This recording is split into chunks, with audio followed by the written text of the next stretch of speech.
കേരളത്തിലെ ഏറ്റവും വലിയ പ്രകൃതിദത്തമായ വിടവാണ് പാലക്കാട് ചുരം. ഏകദേശം 30 മുതൽ 40 കിലോമീറ്റർ വീതിയുള്ള ഈ ചുരം കേരളത്തിലെ പാലക്കാടിനെയും തമിഴ്നാട്ടിലെ കോയമ്പത്തൂരിനെയും തമ്മിൽ ബന്ധിപ്പിക്കുന്നു. പശ്ചിമഘട്ടം ഏകദേശം 1300 മീറ്റർ ഉയരമാണെങ്കിലും പാലക്കാട് ചുരത്തിൻ്റെ ഭാഗമെത്തുമ്പോൾ ഇത് 140 മീറ്റർ ഉയരമായി കുറയുന്നു. ഇത് എങ്ങനെ കേരളത്തിലെ കാലാവസ്ഥയെ സഹായിക്കുമെന്ന് നമുക്ക് നോക്കാം. അറബിക്കടലിൽ നിന്നും ഉയരുന്ന മൺസൂൺ കാറ്റ് പശ്ചിമഘട്ടം തടയുമ്പോൾ പാലക്കാട് ചുരത്തിലെ വിടവിലൂടെ ഇത് കേരളത്തിലേക്ക് കടക്കുന്നു.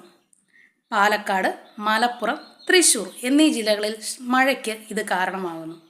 കൂടാതെ തമിഴ്നാട്ടിലെ വരണ്ട ഉഷ്ണക്കാറ്റ് ഇത് ഈ വിടവിലൂടെ കടന്ന് കേരളത്തിലെത്തുന്നു. അങ്ങനെ പാലക്കാട് കേരളത്തിലെ ഏറ്റവും ചൂടേറിയ സ്ഥലമായി മാറുന്നു. സത്യത്തിൽ കേരളത്തിനും തമിഴ്നാടിനും ഇടയ്ക്ക് പശ്ചിമഘട്ടത്തിൽ ഒരു കാലാവസ്ഥ വാതിലായി പ്രവർത്തിക്കുകയാണ് നമ്മുടെ പാലക്കാടൻ ചുരം.